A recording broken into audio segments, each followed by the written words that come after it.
Welcome back to some Beacon Pines. I'm dear darling, and through the secrets we find, let's weave together the story of fate. Well, last time, oh no, surprise, it turns out Solomon is not on our side this entire time, but we already knew that from another timeline, but of course, Luka and the gang didn't know from this timeline, so now we have a face-off of a Mexican, what's it called, like a Mexican standoff, where we're threatening to destroy the file, which will bring Solomon back to his sharper glory, but now, what's going to happen next? You have no plan. I'll smash it, I swear. Fine, risk killing us all. Or, if you're lucky, nothing happens. Then what? We capture you and grant you much less leniency. He pursed his lips with feigned sincerity. But I give you my word, if you hand it over now, none of you will be harmed. A deep uncertainty washed over Beck. Smash it! You're a smart girl, Beck. But there's no shame in being outwitted by someone smarter than you. We both know there is only one way this ends. She looked to Nellie shakily. With a dispirited nod, Nellie sighed in defeat. Beck slowly approached Solomon. Why don't you drink it, maybe? That's a good girl. Ugh. Beck, don't do it. We can't trust that jerk. I'm sorry, he's right. With apprehension, Beck conceded. Solomon pocketed the vial and brushed off his shoulder with a sharp flick. Mr. Kerr, you have allowed yourself to be humiliated by a group of children. Report to my office tomorrow for a performance review. I mean, to be fair to Mr. Kerr, isn't he an actor? I don't think he should be actually in charge of managing, like, the bodyguards and stuff. You should have hired someone to actually do that management, and then Mr. Kerr can be the public, charismatic face of the company, no? Like, why is he doing both? That's clearly not what he's trained for, but, you know. Of course, sir. But first, you have a speech to make. Trot out there and give me the introduction I deserve. And don't forget to smile. Did Beck switch it? Or something different? Yes, sir. And to think all of this is thanks to the efforts of Mr. Van Horn. I don't understand. How is this all because of me? No, your father. Huh. I said Mr. Van Horn, silly child. Dr. Walt Van Horn. Your father has always fallen in my side. I offered him the opportunity to be part of something great, but the fool was blinded by his righteousness. He even broke into my laboratory in an attempt to sabotage my work. Solomon shook his head with Isn't it his own work? But the universe has a funny way of correcting course. By meddling with a force he didn't understand, Walt showed me its true potential. As fate would have it, Luka, your father's dying act was to grant me eternal life. A muffled applause resonated faintly through the walls. Wait, hold on. Our mother/grandma is still going to blow up the source, isn't she? Well, that's my cue. After the festivities and my subsequent ascension, I will return to deal with you all. Until then, I suggest you use the time to reflect on the magnitude of your failure. You freak, you post outside the door. This can't be how it ends yet, right? We have a control panel, can't we unlock it from here? Well, crud. Nellie was staring at the floor, deep in thought. Sorry, Luka. Give me a minute to calm my mind. What you got to say back? Hey. Sorry, Luka. I did what I had to. I know. It's just... we were so close. I've got a feeling that, eventually, Solomon will get what's coming to him. Time wounds all heals. Well, time sees that's like an issue for him for now. Time wounds all heals. Oh, that's actually very clever. That's very clever. It's subversion of time heals all wounds, but wounds all heals means that, like, because he's the heel, I suppose, of his story, he's an enemy, he's eventually going to get what's coming to him. Very clever. I can't believe Beck sold us out like that. I'm not sure she had any other choice. So what now? What's the plan? I don't have one. Of course you do. You always have a plan. Rolo. You just need some time. Rolo, it's over. We lost. So you have fought something, I assume. Luka, There's something you should know. After Mr. Kerr locked me in my office, I had nothing but time and curiosity. I poked around a bit and hoped to find a means of escape, but I found something else. A note, hidden in a false drawer. Oh, what sort of note? Dr. Prescott must have sensed his time at Perennial Harvest was growing short, so he left behind a letter with a hope it would be found by his successor. It was a confession of sorts. He left it for me, but its contents... Luka, I think we were meant for you. Why? What did it say? It was about an incident with your mother. Dr. Prescott found her in his lab with a stolen keycard. Ah, the story. We know the story. There was an accident. I don't even remember where we learnt the story from, but we learned it from somewhere. She had been exposed to extreme amount of tempest liquamine. The color dropped from Luka's face. Is she? She survived. Dr. Prescott decided to help her recover. He no longer trusted Perennial Harvest, so he kept her whereabouts a secret. Over time, your mother led him to reconsider the purpose of scientific discovery. Science is often at the vanguard of change, but that doesn't mean it's always right. He realised that no one should have a control over something as powerful as time itself. I now believe that's why he began to intentionally sabotage his own work. And it cost him his life. That's a reasonable conclusion. Luka was overwhelmed with emotion. Lot to lay on a young kid. But if she's alive, where has she been? Where is she now? That's her? An explosion sounded from the hull. Wait, so we're about to freeze all in a second, right? No, she hasn't blown up the source, she's blown up it. Wait, how did she find out about this? Comeuppance. Ears still ringing, Gran picked herself up off the ground. What did she blow up then? Through the dust and smoke, she looked over to see Mrs. Fratelli helping Hiram Tolliver to his feet. That is the diner lady and She'd the grocer, had to right? beg, borrow, and steal to acquire those explosives. How many nights From who? had she spent visualizing how she'd use them to make things right? But now And she's doing it to now, break out her Luka. one shot at destroying the source, that damned hole that swallowed so much of her life, was gone. Well, she can do it again. Traded for this jagged hole in a wall and a foolhardy shot at rescuing Rollo. How With Fratelli and Tolliver at did her side, she stepped know? through. It was a strange Wait. feeling.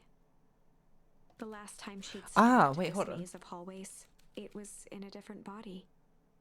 Ah, because she realised that Rollo got captured. This is not related to their plan. It's because she still thinks Rollo's been kidnapped, right?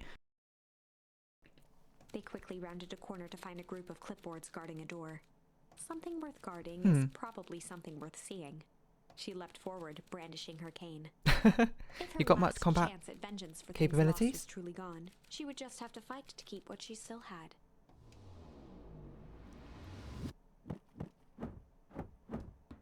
Pull, pull, whack, whack. Thump. Hey! It's Grandma. Well, not Gran. Gran, what are you doing here? Luka, what are you doing here? We're here to save Nellie. We're here to save Rollo. Hey, Miss Luke. Hey, Mr. Luca's Gran. That's awful nice of you, but I'm fine.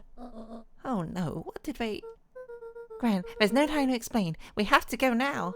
Come on, everyone. We got a party to crash. They made their way out from deep within Perennial Harvest, just as Solomon finished up his speech. Thankfully, we can dispense with formalities from here on out. Solomon pulled a glass vial from his pocket. We gotta stop In him. one smooth motion, he downed its contents. Oh, too late. A triumphant smile grew across Solomon's lips. No! Well, I guess that's it. We lost. So what did you do, Beck? I wouldn't be so sure about that. Ah, did you switch it with your own the science kit, right?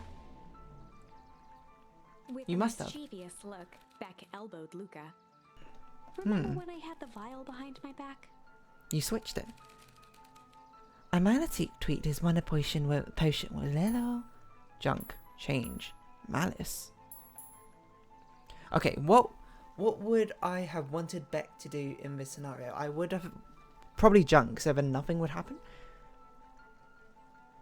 Change would be interesting if it was reversed aging again. That's what I assume what's going to be. She changed it for the aging forward with the aging backward serum. So he's going to age into like nothingness. Malice is just going to be straight up poison, I guess. So he'll just die in the spot, which will probably raise more questions than answers. This will be like Solomon being assassinated. This would be like Solomon is crazy. This would be like, what just happened? But also takes out Solomon. Let's do change, why not? It's thematically in keeping with a story of change. Like, pocket change? You're a lucky penny. Oh. That is not what I thought you meant, but okay. Yeah, I plopped it in with when no one was looking. What's that gonna do? No idea. That's the beauty of science. Now, we observe.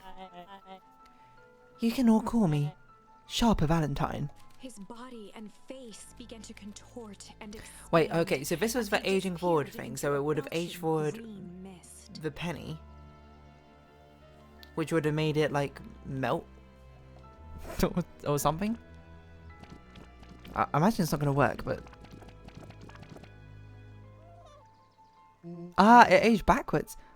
Holy cop, he's a baby. Oh, okay, so it did work how I thought it did, but not through the means I thought it would have. I thought she might have scooped up some, like, of the stuff when they were fighting Iggy or something in the test tube, but I guess he really had no time to do that. Yeah, but he's still sharper, right? What he was no longer matters. This is an innocent child. I apologize for all the harm my father has caused you. This is very confusing. The squirming child. She looked to her brother, her voice shaking with uncertainty. Rather, Heiress. Oh, Augustus, what do we... We do what Valentines always do. What must be done? I'll hurry home and prepare a crib for father, young Sharper. It's very cute, I'm not gonna lie. That would be a great help.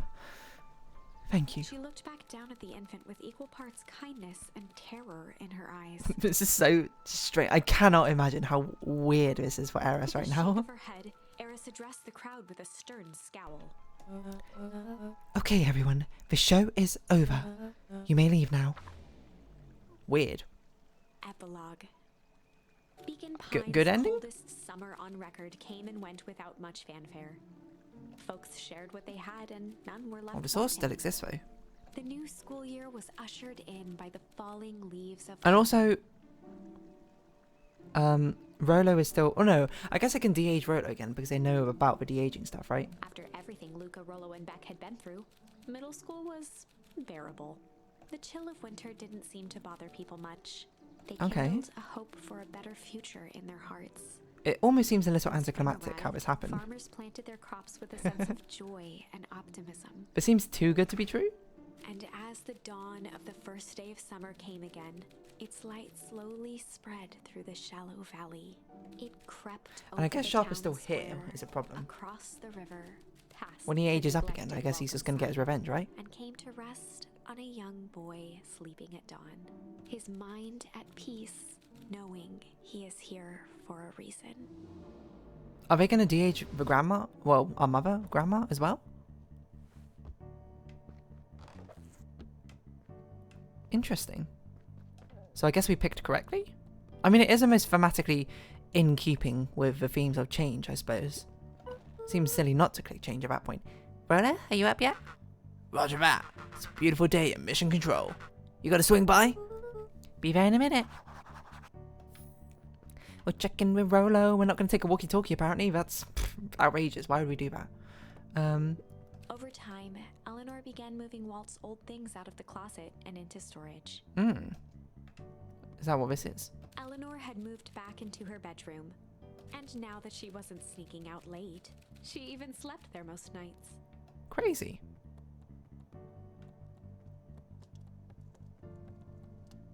Oh, you didn't de-age then. I see. Mom, I'm ready to go now. You go on without me. I'll meet you there. I've got a batch of jam to finish jarring. It's funny. I only started making jam as a way to send messages without anyone noticing. But now, I enjoy it. Go on, get... You can't just take any of that serum from Perennial Harvest to de-age with people who've been aged up? Rolo's just gonna be, like, 30-year-olds older than always, and same with Eleanor? Alright, I guess. Have we told our father at his grave what happened? Oh wait, the grave's not here. What? Wait, what? The grave's not here anymore? Wait, have we moved back into the actual Beacon Pines? It's Roxy. I hear you and Rhoda have big plans for a little tree house. Yeah, it started getting crowded after we revoked the max capacity 1 Rhoda 1 Luka rule, so we decided to expand. But at least we got some help with that. How's the internship at Nellie and Alona's shop going? It's been great. I'm hoping it helps me get into School of Agriculture up at State. Also, Nellie said she'd write a letter of recommendation, which would be huge. Just can't help but worry about leaving Rhodo.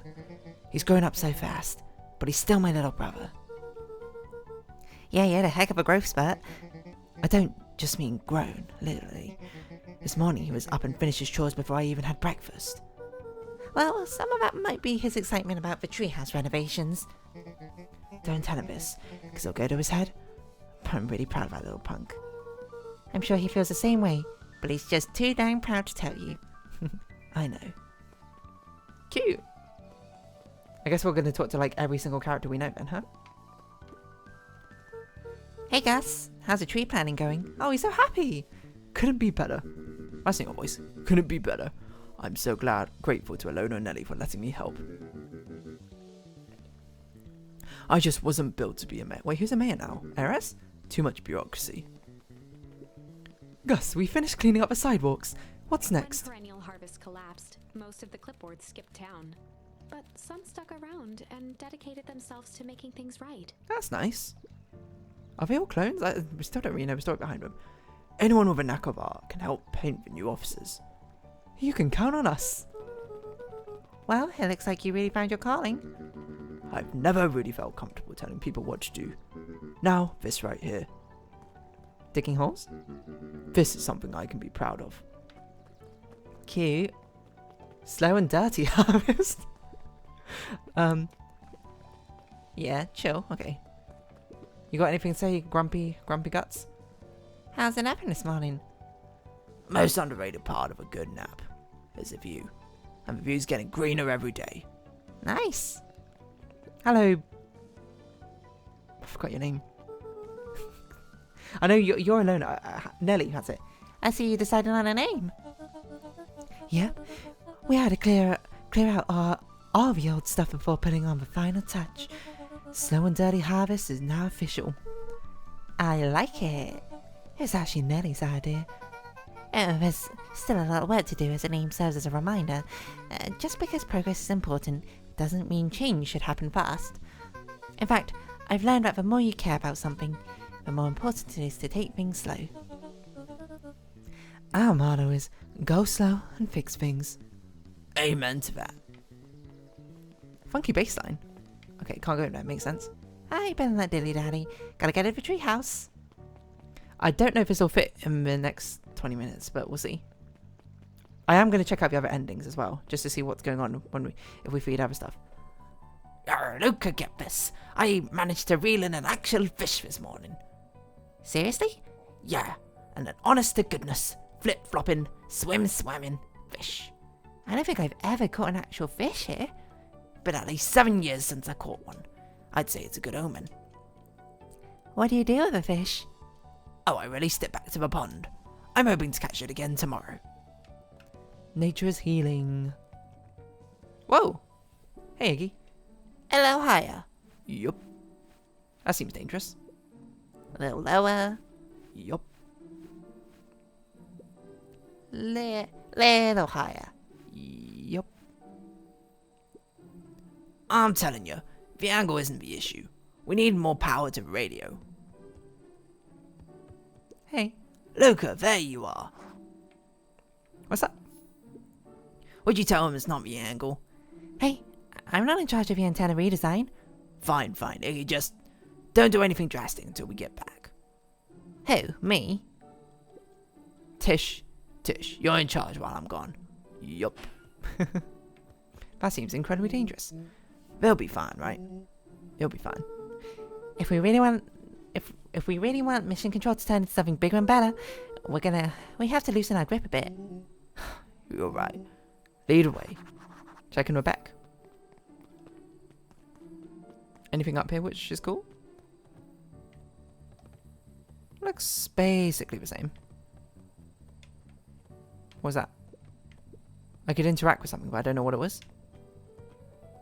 Nope, nope. I saw a magnifying glass for a second. Oh, okay, well, that's fine, I guess. I'm going to assume that we can fit this in the next, maybe like 5 minutes or so. This episode might run on a bit long. To be fair, a lot of the Beacon Pines episodes have. No, we're probably, okay, if we get to this next screen, there's a load of characters to talk to. No, we're going to start a new episode. Okay, we're going to start a new episode because we're going to have more people to talk to. I just thought about that. So, for now, if you have been watching, thank you very much. It's been Beacon Pines. I've been Dear Darling. Likes, comments, subscription, shares, greatly appreciated. Twitter, Discord down below. Hope to see each other again. But for now, it's our farewell. So until next time, bye-bye for now.